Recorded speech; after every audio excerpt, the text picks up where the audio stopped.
Good morning, everybody. Good afternoon, good evening, good night. Wherever you are, welcome to Soul Empowerment. Today, our topic is called The Mysterious World of Feelings. This is going to be fun, I know, because there are so many perspectives on this topic, and we are but four voices who are talking about this, and there are billions of others who have the same conversation, or maybe they don't have any conversations at all. I don't know. I guess that's what we're going to find out. So my name is David McLeod. I am your life mastery coach, and I am one of the senior partners on the Wellness Universe. I do lots of stuff. I'm a writer. I'm an author. I do all kinds of interesting things, and I keep myself busy. But I am not here to talk about myself so much as to encourage my co-hosts here to share their wisdom and beauty and magnificence. And I'm going to start with you today, Sarah. Tell us who you are, where you are, what you do, and why you do it. Because I love it. Hi, I'm Sarah Jane, but you can call me and think of me as Sarah. I live in the UK on the south coast, and I'm a complementary health therapist, author, speaker, just general founder of Gift of Healing TV, creator of vocal Reiki, speak light language, voice for many mythical beings and dragons. Yeah, multiple strings to my bow, and love sharing on programs like this, because I really think it's important that wisdom, you use that word, David, because David is also the main author of a book that's coming out next month, so October 24.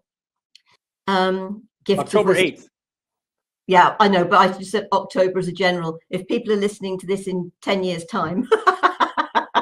Right. Oh. So sort of, I think, so, and it's sharing our wisdom. When we can share what we've learned from our own experiences and our own understandings, hopefully we can touch lives and support other people, hopefully to move a bit quicker through their life than we have through ours. Beautiful. Thank you, Sarah. Scott, I know you've been on a big trek recently. Tell us a little bit about where you are, who you are, and what you do and why. Hey, Scott Holmes, up here in Boston, Massachusetts, or down here in Boston, Massachusetts, depending on where you're from. Much like David and Sarah, and also Gail, there's a laundry list of things that I do, have done, will do. Just got back from a 2-week spiritual trip to Peru, which included Machu Picchu. And when I went, I said, I always wanted to go to Machu Picchu. And the guide said, well, Machu Picchu is okay, but we got other stuff. We went to Lake Titicaca. We went to a number of spiritual sites. We did Inca rituals.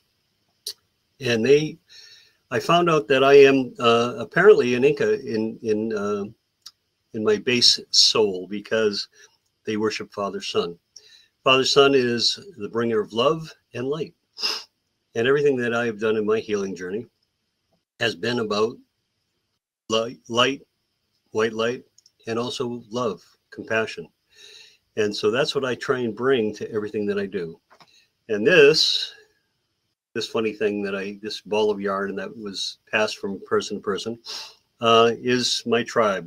There were 20 people that went on this trekking the Andes, and at the end of it, we told what was most important about everything that we did, what our wisdom was, and this is to remind me of the journey. But also, I want to remind people that the gifts of wisdom that David has kind of shepherded through with 20 plus authors really is about understanding. It's about getting to a point in your life where you can indeed allow other people to not have to put their hand on the stove in order to find out that it's going to burn them. That it's that warning, it's that understanding that, hey, if you do this, this is what's going to happen. So if you want to do it, this is the consequences. And it's really a wonderful read. Had the ability to read some pieces, and it is marvelous for anybody who wants to take the next step forward, but also wants to learn and maybe hasn't had the guidance through their life. Thank you. Beautiful. Thank you, Scott. And yeah, I can tell that you're suffering the effects of some kind of bodily reaction to your trip, perhaps, as we call it, returning to Boston, whatever it might be. Reintegration into regular society when you're 2 weeks in the Andes. Yes. Yeah, right.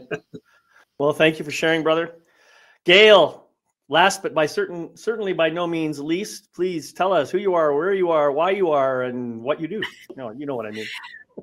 I do know what you mean, and thank you, thank you, thank you. Welcome, and I'm Gail Nowak. I am all about communicating boldly, leading lovingly, contributing to other people's lives, making the world a better place. I would say professionally, officially, that means I'm a communications and emotional wellness coach. I work with my clients to support them and guide them in creating authentic, healthy business relationships without hiding or silencing themselves, so that they too can communicate boldly, lead lovingly, and make the world a better place. Like Sarah, Scott, David, I bring a whole host of abilities and modalities into the work that I do, mainly focused on energy, coaching, transformational coaching, and a healing-centered approach. And it's really all about that journey of moving from hiding in plain sight, because many of us either learned or were told that we should be seen and not heard, or that we've learned to be invisible in order to please others. And we're in a world where our needs, our thoughts, our feelings, like we're talking about today, they do matter. And when we're coming from that solid place of love, we can really step into becoming a bold and gentle leader in this new earth paradigm and create something amazing, something loving, something creative, something positive in the world. And I don't want to get too political here. I'm just going to say, if you watched and tuned in the States to an event that was on last night, we don't have to keep perpetuating that. We can really tap into our creative power. We can really own our feelings and take responsibility for our feelings. And we're going to talk more about that in a little bit. And that really is one of probably a few keys to stepping into a different way of leading and bringing us into a different way of being, a different way of being human. So that's what I'm all about. I'm here in Massachusetts with Scott as well. And I'm just so honored to be part of this conversation today. Yeah, beautiful. Thank you, Gail. Yeah, I know that politics can be very polarizing. It's interesting how that word politics and polarity seem to have similar roots. And it's really difficult, I know, for most of us to even have a rational discussion about politics without getting emotionally involved, without our feelings becoming part of the conversation. To all of those who are here for the live presentation, thank you for being here. Please feel free to share your comments or questions in the chat, and we'll do our best to answer those. But I do want to get us onto the topic of feelings. And why on earth would we call it a mysterious world? Is it really that mysterious? Or are we just deluding ourselves into thinking it's confusing? What do you guys think?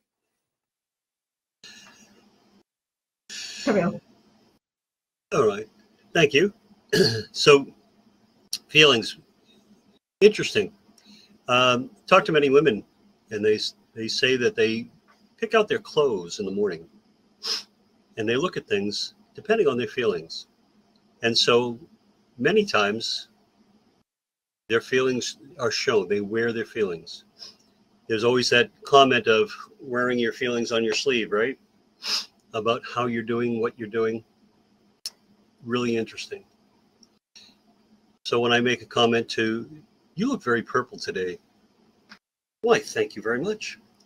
It's because that's how they're feeling and that's how they want to show themselves. And it's really interesting when I find that most men are colorblind in that they don't view their surroundings. And women are very, very attuned to their surroundings, their colors, the textures, and everything else. And it's important. I'm taking this from a male perspective, just in that I see those things now. I never used to. And it's fascinating if you just stop and breathe and see what other people are, how they walk, how they feel. The integration of the four of us today is a little more subdued than it is most times. And we're talking about feelings here. And it's interesting because I think we're all very, very connected to the heart. I know from all of you, connected to the heart, and that's where you get most of your input from what other people are feeling, what they're doing. Last point. I used to have this discussion with my wife. Anger. And I was first married, and I did something stupid, most likely. And my wife didn't talk to me for 2 days or acknowledge me for 2 days. She would walk right by me. This is what her parents would do. They would go a week without talking to one another. And I said, please do me a favor. Whatever you do, after we were resolving it, I said, don't ever do that again. I said, throw dishes, slam doors, yell, scream, kick, whatever to display how you're feeling, but don't just shut down like that. I said that was the worst possible thing you could do, because it triggered in me that whole part of not being seen. And for me growing up, that was kind of the thing, seen and not heard. And she did that, and we resolved how to, when we were in disagreement, how to really resolve it. We used to call it the pink elephant in the room. That if it was there and it was that big, don't talk around it. We used to have a stuffed animal, a little elephant, and we used to put it on the table, which meant we had to talk about something. So feelings put aside, we would talk about it. So feelings are interesting. And last point is, feelings are emotions. Emotions are energy in motion. Where it resides in the body, how it feels in the body, what it brings up in the body, all of the traumas that we've had as a 5-year-old, an 8-year-old, a 17-year-old, a 24-year-old. And so feelings are interesting because they are that complicated. And there is that mystery to each and every person. Beautiful. Thank you. Thank you. Sarah, you were pretty anxious to jump in there. Did you want to say something? I was quite happy to, because feelings, sensations, sort of, and they can be really confusing. And I was just thinking back, and I know in our organizing this, I talked about this, but because of the traumas I went through as a child, and I'm guessing the feelings every time my parents appeared at the hospital, that probably it was meant to be anticipation that I was actually going to be taken home. But crikey, I was less than a year old and 1 year old, because I spent my first birthday in hospital. And in that 3 months, that feeling took on a different meaning. And it became about being fear, about being nervous, about anxiety. It was because of that I was left yet again. And that feeling then had that name of being anxious, etc., etc. It didn't have the name of anticipation and excitement, which is probably exactly what it was. But for years, it had gained a new name. So it wasn't understood because of the experience had around it at the age that I was. And it was only when I was getting ready on a very early morning to fly up to Scotland to be on a program here called The Weakest Link. This was a few years ago. And I suddenly became aware of this sensation. And that was the light bulb moment of actually, and about the whole thing, about the time in hospital, etc., about this feeling and why I'd always thought it was something else, and realizing that actually this has got elements of excitement and anticipation and how's the day going to go and what's going to happen, etc. Beautiful. Yeah. And so can feelings be confusing? To blooming right, they can. They absolutely can, especially if it's related to an experience for a child. And if as an adult, it can even be confusing. So heaven knows for a child. You know, it's interesting. As I've been hearing both of you speak, I noticed, you know, the word emotions came up, the word sensations came up. But another thing that came up for me as you were speaking, Sarah, you were talking about the story you were making up in your head about what this feeling meant, the meaning that came about as a result of it. And, you know, as I've done my own personal growth work on feelings, one thing I have come to realize is that feelings are not complicated at all. We have made them complicated through our language and through the way we use words in our communication and so forth. And we have, what's the word I want to say here? We have commingled the idea of feelings, thoughts, and sensations, or emotions, thoughts, and sensations into one word, feel. I feel. And so people will say things like, I feel angry, which that actually describes an emotion. Or I feel cold, which more describes a body sensation, something that's going on in your body. Or I feel ignored. Well, clearly ignored is not a feeling. Ignored is a story going on in my head that, well, if I'm feeling ignored, what does that really mean? It means somebody out there, somebody, presumably the person I'm talking to, is ignoring me, not paying attention to me. So you see the story, we then pretend that it's a feeling, or we might even go as far as to say, I feel like you're ignoring me, as if that's a feeling, and it's not really a feeling, it's a judgment. You are ignoring me. That's the judgment I'm making. It's the story I'm making up. So what I like people to understand is that, or what has really helped me is to understand that every feeling is a combination of emotion, sensation, and thought. And they almost always occur together. They almost always occur simultaneously, although you may perceive one occurring before the other. And so a lot of psychologists claim that every emotion is just the result of some kind of thought that you had, or every sensation is a result of thought. Thought is the initiator of everything. That's what some people say. Well, I don't know about you, but I've had other situations happen in my life where the first thing I notice is the sensation, or the first thing I notice is the energy in my body, or something. And then the thought comes. I've had it the other way around. So I don't believe it's true that the thought always precedes these things. Although I will say this, I am coming to the awareness, perhaps, or conclusion, or whatever, that all emotion is tied somehow to my ego mind.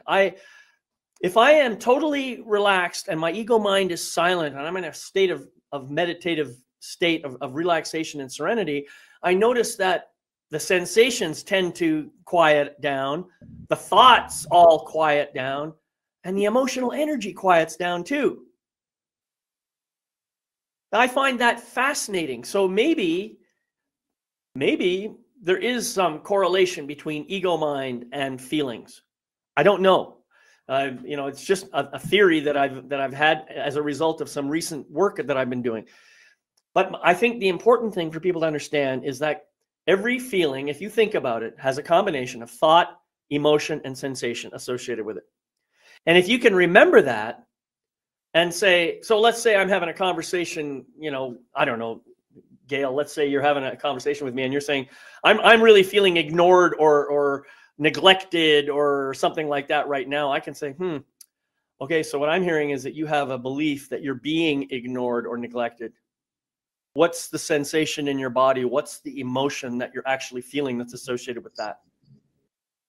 So let's get out of the story and into the guts of the situation, because that's where most of our feelings come from, is our gut, right? And let's just talk about that.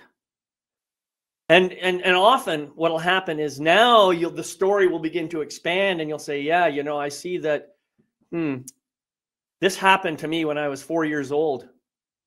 My mom just wasn't paying attention to me and I was feeling very upset and blah, blah, blah. So this often happens to us. And so what we do is we forget about those things in the past and we try to hide them. We try not to show them, but we carry them with us forward as we live in our lives. And we end up some point in the future acting out that very thing that we tried to hide for so long. This is where real work becomes important for us. So any feeling that you may have at any time is an opportunity to look within and say, okay, what's the story that I'm making up about this? What's going on? Is this really true? Is my ego mind in charge? Can I relax? I mean, all these things can come up. So I guess what I'm saying in this very long-winded rant is feelings do not have to be as complicated as we think they are. If we can learn to separate the experience of a feeling into its component thoughts, emotions, and sensations, then we can begin to understand maybe what's going on in the reality, rather than spending too much time entertaining the thought, the story, the whole fantasy that we create in our mind as a result of this. Anyway, sorry, I've been kind of going on there for a bit, but I just wanted to say that. Dale, you haven't had a chance to speak yet. Why don't you say something? Yeah, and I always feel grateful when you all go first, because then I have things to riff off of. And you mentioned at the end there that this is a skill. This is a skill that we can learn. We don't come with the manual of emotions and feelings. I think that when we're children, we're in our natural essence, and that natural essence is joy, right? And curiosity. And then we have these outside influences that make us, as children, we receive confusing messages. So it is a skill. I do believe that our emotions and feelings, mysterious and complex, yes and no. Yes, because we often don't have models to follow on how to name and identify our feelings, the different components of feelings, like you just outlined for us, David. It becomes a lot less mysterious when we learn that skill. Mm-hmm. As you were talking, David, I was reminded of a conversation that you and I had maybe even years ago, where you were sharing that. And I don't know if it was a day later or if it was later that day, something happened with my husband, and I didn't really like what happened. And I remembered our conversation, and I went into it just slightly different. And I said, when you do this, I don't even remember what it was, but when you do this particular behavior, I tell myself this story that you don't care. And what a different what a different conversation that was. right? Versus going in and I don't know how I would have gone into that, right? Had I not said it that way, maybe I wouldn't have even said anything. You know, knowing my past self, and knowing that it was very emotionally shut down for so many years, I might have just suppressed it and not said anything at all, right? So it is a skill. Sometimes we feel confused because we don't know how to just take a moment and be with our own feelings and be with those own sensations in our body and really connect to in attune with, wow, the emotion that's coming up for me is sadness or fear or joy. And I want Renee is here, and I just want to acknowledge Renee because you're sharing, you know, that you're in a really vulnerable place. And number one, like, thank you for sharing that. I want to acknowledge the courage and the bravery that you're, you know, number one, just showing up today, right? Showing up today with an open mind and to receive perhaps something that can help you in a difficult situation that you're going through. And I'm trying to read as I'm talking here. And yeah, you're tired, you know, you're feeling tired. You're starting to name some of these feelings. And you have a lot on your plate. And it's okay. You know, you're not alone. A lot of people are going through difficult times right now. And hopefully there is something here in this conversation for you that will bring some peace and some clarity to what you're going through right now. I don't know if this is appropriate, David, but if Renee, you want to reach out to us, any one of us or all of us after the show and talk further, is it okay to invite Renee to do that? Yeah, that's what we're here for, is to help people. Yep, absolutely. Yeah. Okay. And I just wanted to say, first of all, I appreciated your share about how you found a different way to communicate with your husband. That really is the first step. And what you modeled in that brief snippet of conversation was taking responsibility for your own feelings and for the thoughts that were going on, rather than trying to project it onto him as if it were his fault, as if he were the agent of that behavior, of that reaction. This is something that a lot of people don't want to do. I mean, think about the language that we have in our world today. You made me feel. You made me feel. You hurt my feelings. I'm sorry to say, nobody can make you feel anything. Nobody can hurt your feelings. They can do what they do, and you can then choose how to react to that or respond to it if you wish.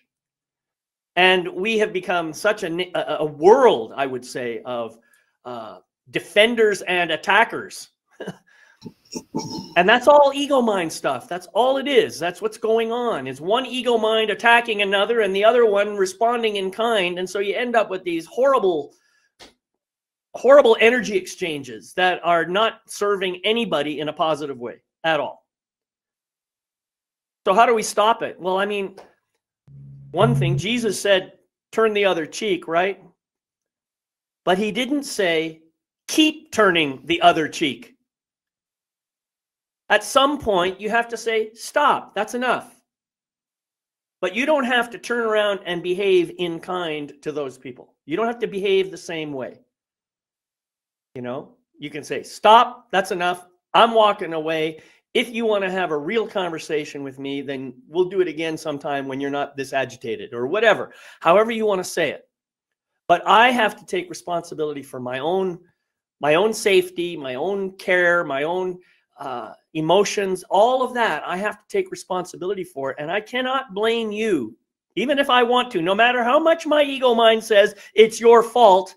It isn't. You're just being you, and I am reacting to that you-ness right now. So I do get kind of wound up about this because it's a powerful, powerful topic. And Yep. I think that we all need to learn. There is no end of learning. Sarah, I want to hear your perspective on this. I think it was one of your president's wives that made some sort of comment about it's up to us whether we give other people power over us. It is our choice. And that saying that you've made me feel this way, that's giving them power over us. And so we have to take our power back. It is really important to love ourselves enough to say, it doesn't matter what you think. This is who you are. But I know I've said this so many times. When you hear something and you're thinking, oh, ask them if they meant what you heard, not what they said. Rephrase it to how you, the reaction you had to those words, what those words meant to you. You know, a classic is the word service for me. People use that word, and it's one I'm pretty anti because of being a waitress, being a barmaid, being a chambermaid. They're all service industries where you are doing for others. I'm not here to do for anybody. I'm here to be. I'm here to support people to help themselves. My youngest sister adores the word service.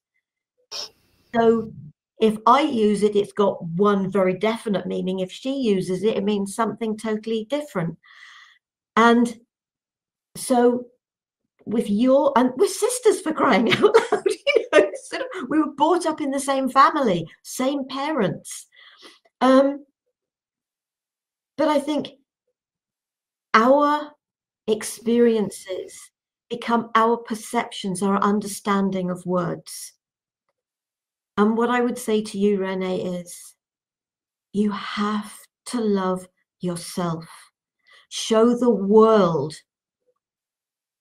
who you are, regardless of what you've heard other people think. They think about you, what they said about you. Have the courage to say, what I'm hearing from you is this. Yes, this aspect may be true, but this is what I am going through at the moment. Stand up for yourself. And if people don't understand, then it's how you work through that. And if you can, I appreciate from what you've said, and I'm not going to read out the things that you've said, because we shouldn't do that. But if we are not in that place of power of self, we have to be the ones that help ourselves. We have to be. Now, there are going to be people out there, if it's one of us that can support you to feel better about you. That is the most important thing for each and every one of us. The feelings, the emotions, the energies that appear to be running rife through us. While we concentrate on the negative, that is all we are going to get in our lives.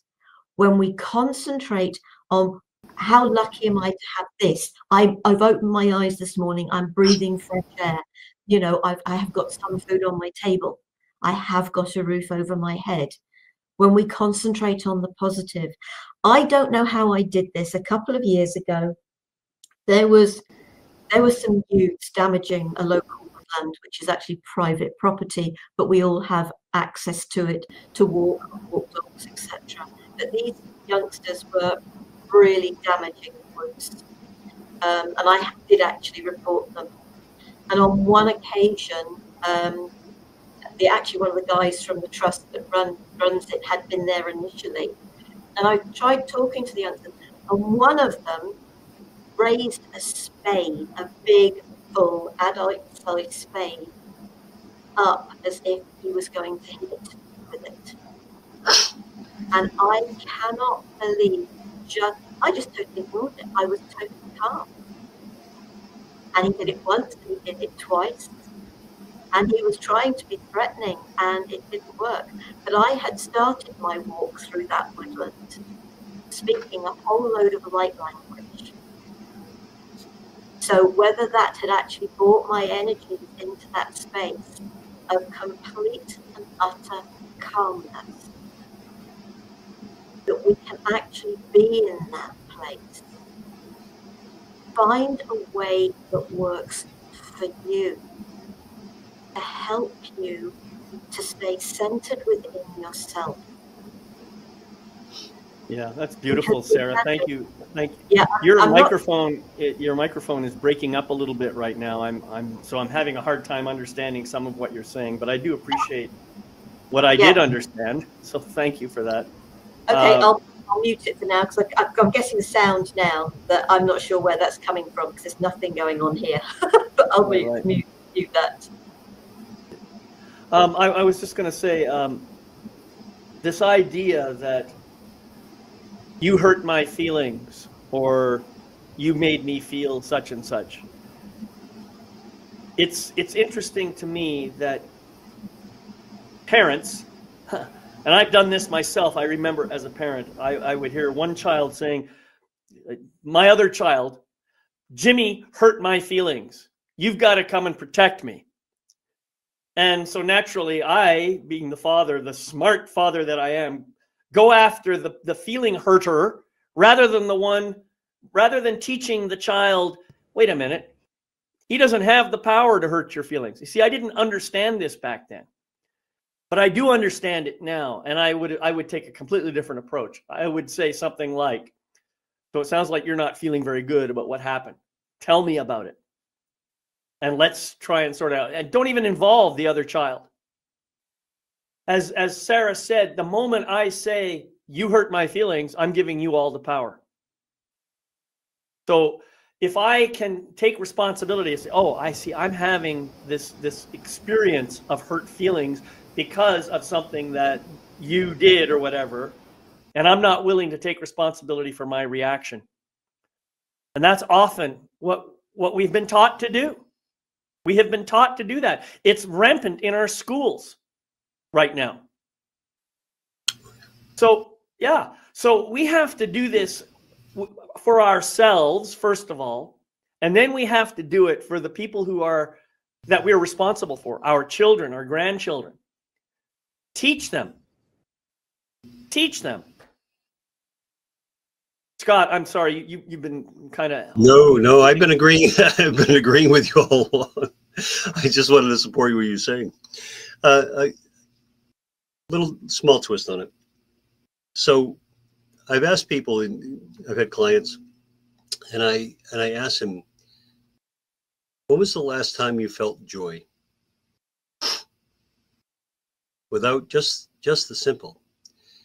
And the number of people, when they are in that really bad place, I can't remember when. I can't remember what joy feels like. I can't remember what it looks like. I don't know how to express it. Any number of times I've asked, are you worthy of love? I've asked clients that. You want to hear a lot of silence? Ask somebody that. Are you worthy of love?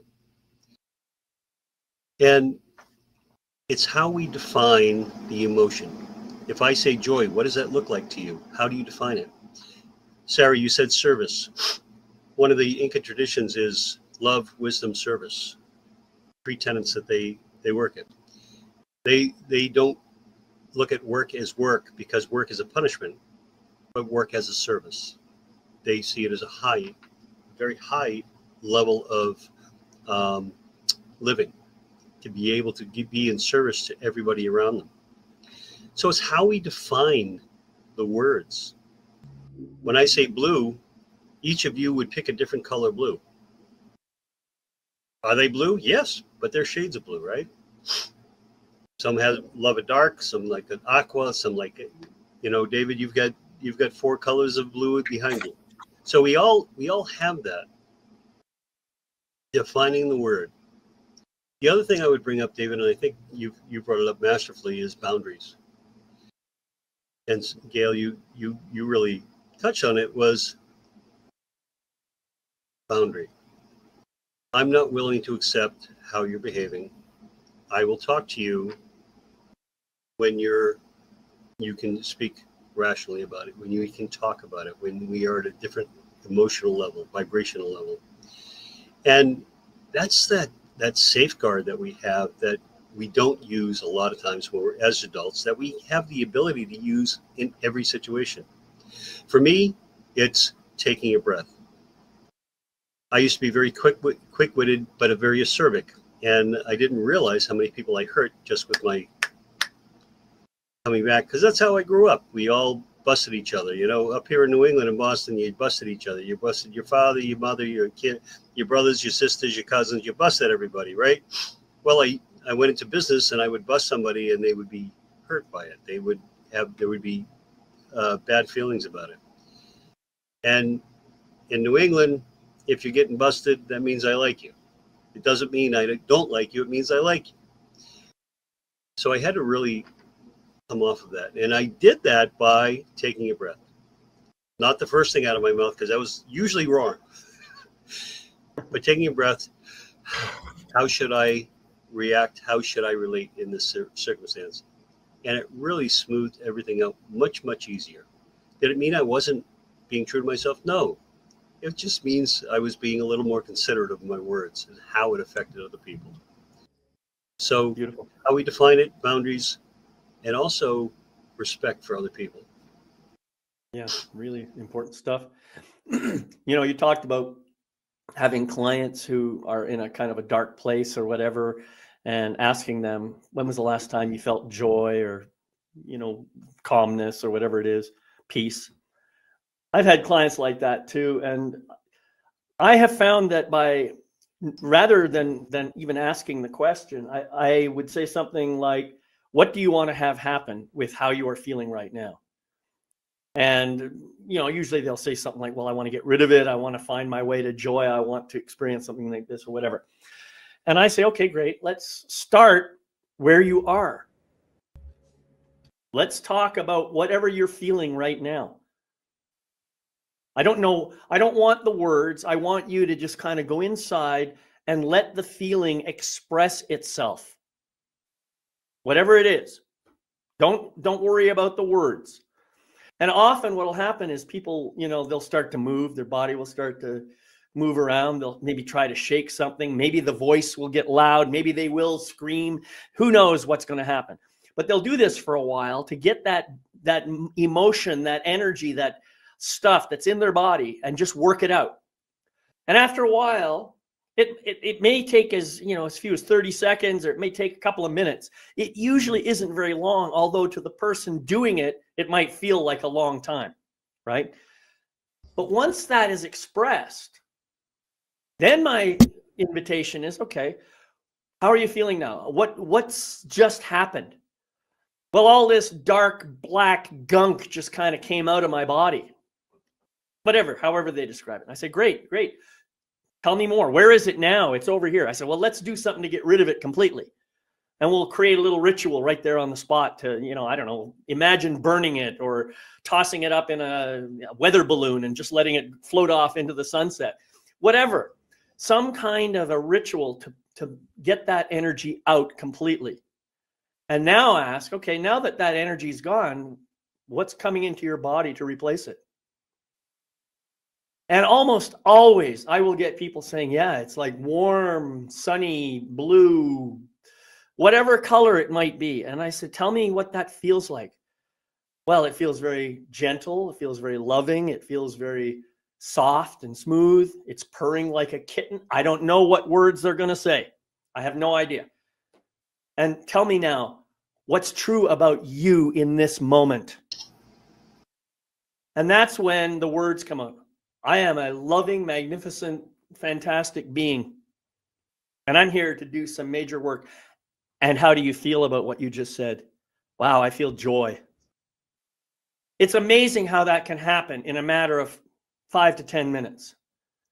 All it requires is a willingness to just be present with someone and allow that person to have a complete, safe expression of the emotional energy. Now, of course, you have to create some boundaries. You can't have people, picking up chairs and smashing them on tables and stuff like that, because we make some agreements beforehand. You're free to express yourself in any way you like, as long as you don't hurt yourself, another person, or any property. Now, this often, it just amazes me how amazingly brilliant and simple this process is. People have all kinds of names for it. I call it shadow work, but it's not really shadow work, because we're not getting into any old stories about what might have caused this in the first place. You see, it's just allowing the full and complete and safe expression of the emotional energy is what it is.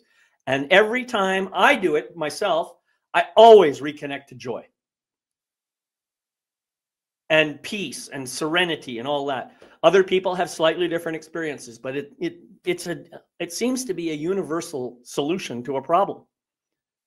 And I don't have to have a facilitator present to do it if I know how to do it myself. I can facilitate myself in this process, you see. But it requires a little bit of understanding, and it's, of course, not judgmental at all. It's saying you feel what you feel. There's nothing wrong with that. There's no good feelings or bad feelings. There's just feelings, and some of them are pleasant and some of them are not so pleasant. Some of them you prefer not to have, but you have them anyway. So learn to express them. Learn to express them in a way that is safe and not hurtful to yourself or to anybody else or to any property. That is the secret right there. Dale, I'd like to hear from you now. Yeah. I love that. David. Thank you. This week is interesting because I did a different show yesterday, and we were talking about how triggers are teachers, right? Triggers or unwanted experiences can be teachers.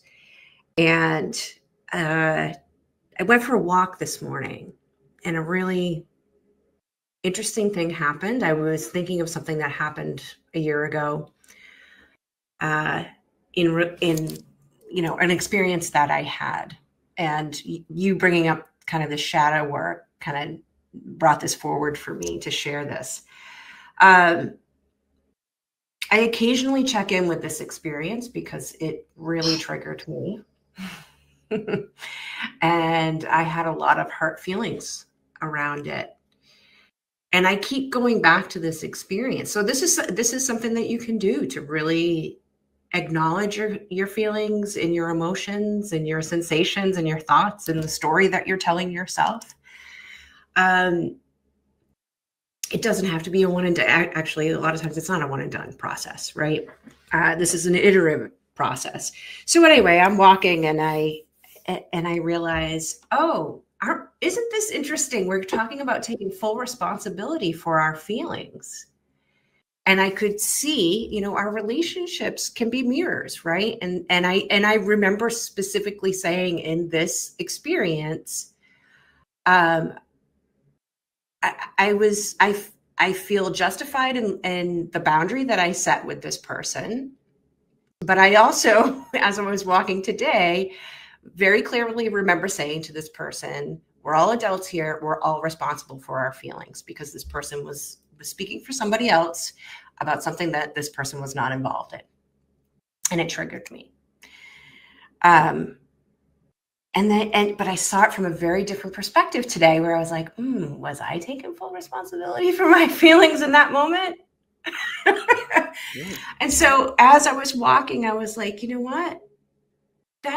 My next takeaway from this experience, because I've had many takeaways. Okay. This has been a year of working on this particular experience.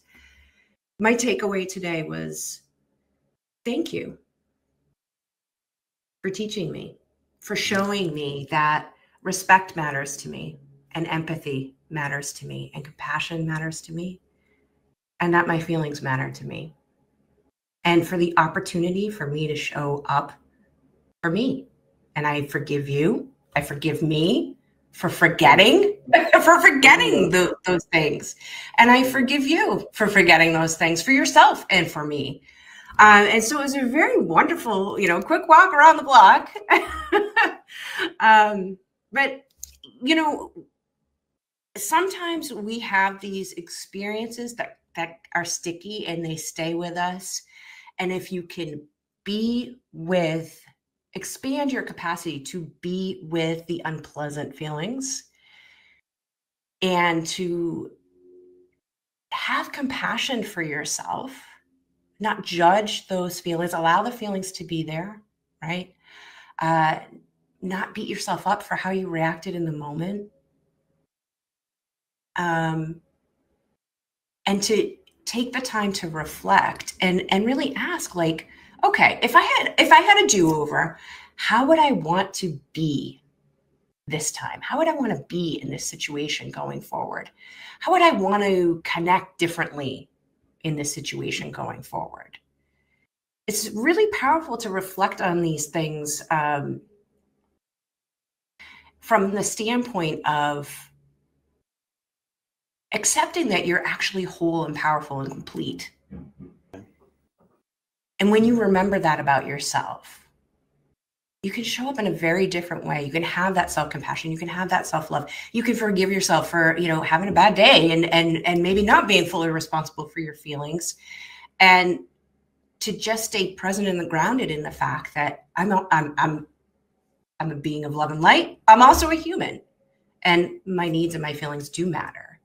So how do I want to be with this going forward? I love that. How do I want to be with this going forward? It's a great question. That's kind of in alignment with one of the episodes we did a few months ago. What would love do now?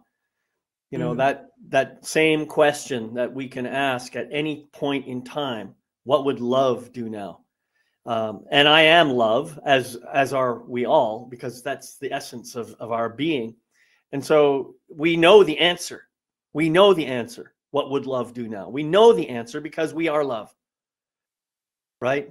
The other thing, Gail, I wanted to just really bring this home. I was going to thank you for bringing it up. I was going to bring up the topic of forgiveness. Forgiveness is something that is absolutely critical because if we don't forgive, then we just create more. It's like throwing fire on the flame, throwing gasoline on the flame to try and put it out. Or as the other metaphor goes, I'm drinking poison hoping that you die. That's kind of what withholding forgiveness is all about. And it doesn't help anybody. And forgiveness is not for the other person anyway.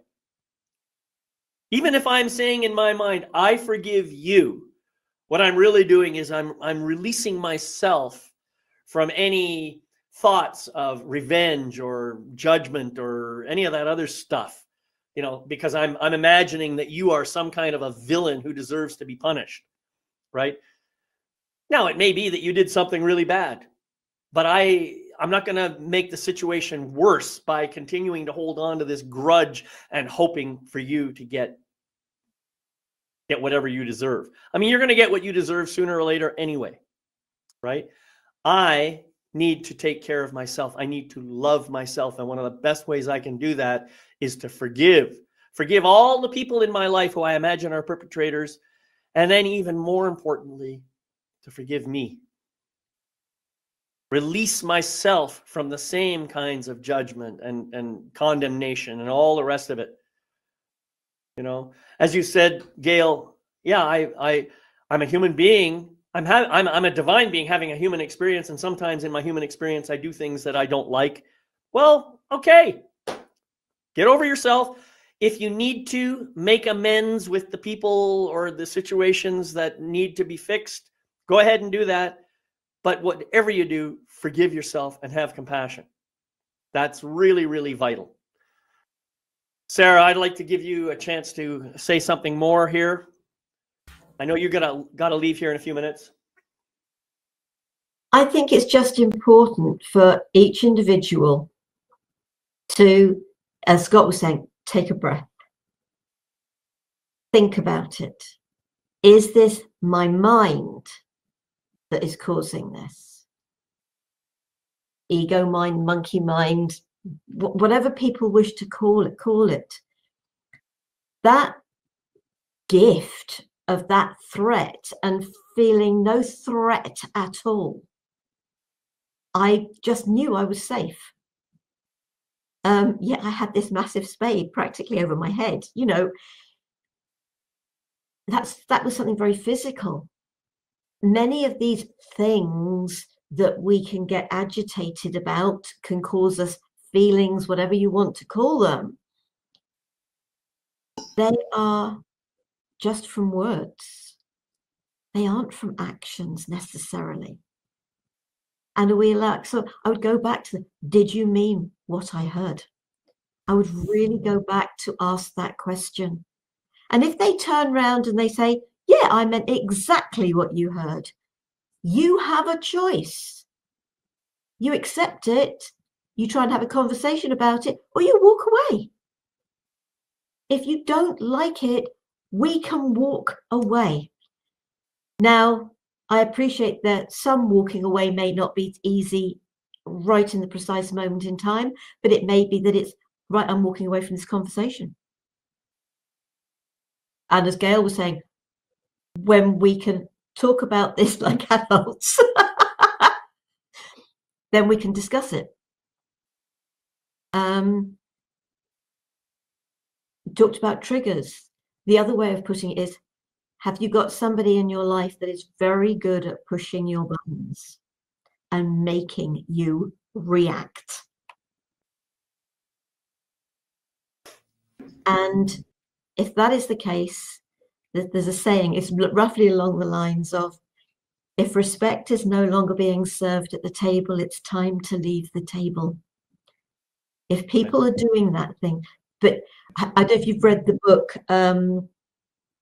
Celestine Prophecies, and it's years since I read it, but it was about the different types of people and those people that feed off of your energy by pushing your buttons, by triggering you. And when you can no longer be triggered, they are most likely going to be the ones that will leave.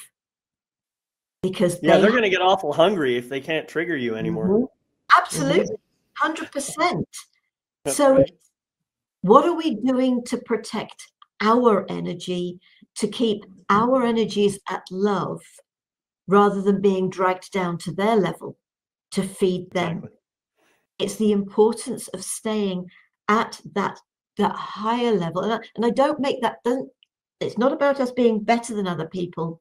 It's about our energies. It's about us being in that calm, joy, happy, joyful, all the positive words against all the negative ones. And all those negative feelings, staying in the positive feelings. Right. Yeah. It's like life is going to bring us the tough stuff. Of course, it's going to bring us the tough stuff. And we've all been through it, and we've all come out the other side. You know, another saying about sort of, you've survived everything, 100% of everything that life has thrown at you so far. We're doing brilliantly. We may be in a struggle phase. We may be just come out of struggle phase. We might be about to go into a struggle phase. Who knows? But we've survived everything because we're still here. Right. And can I just finish with a very quick, especially for Renee, light language. It's for your heart and your soul, Renee. It's not for your ears and your mind. Tirashtini hina hana ke taharante hishini yama to ist ta and et kanai she arana te ni tiaka los tromanai che I niakate sore nai che eaten my kai to etetakanai ishi and I. Yeah, thank you, Sarah. Scott, would you like to close us out with some additional words? Unfortunately, light language is not one of mine. I learned being in Peru that Spanish isn't either anymore. Thank you to everybody that was here. Renee, thank you for being on, holding on. Just know that you're not alone, no matter what you do. that there are people going through similar things to you, and that we are here to support. That's what our mission is to raise the vibration of everyone, and those people who seek help, to seek advice, we're here. I want to thank everybody. Thank you. Yeah, thank you, Scott. Gail, final words. Final words. Yeah. So I would encourage Renee and anyone else who's catching the replay here to just start getting curious about your emotions, your feelings, your thoughts. Maybe not do this when you're triggered. Just do it throughout the day. You know, just take a moment, pause, and notice. Notice your body, what's going on in your thought process.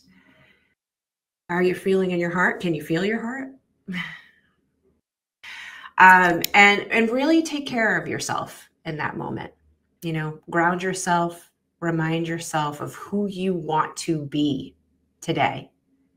Not tomorrow, not yesterday, because now is what we have, right? Today, right now. Who do I want to be right now? How am I feeling right now? What do I need right now? Because all of that matters. You matter. What you need matters. Loving on yourself matters. Loving on yourself matters. Beautiful. Love that. Well, thank you everybody for being here. Thank you to Renee for showing up and staying through the entire show and for being present. And thank you to all who are watching the recording. And I'd just like to remind you all that we have all the recordings of every show we've ever done over on my website at yourlifemasterycoach.com. So please feel free to head over there and check them all out. And as you've heard already throughout this program, feel free to reach out to any one of us if you wish to have a little bit of extra one-on-one support. We are here, we are available, and we are willing to love you and help you love yourself. So see you next time on Soul Empowerment. Bye-bye.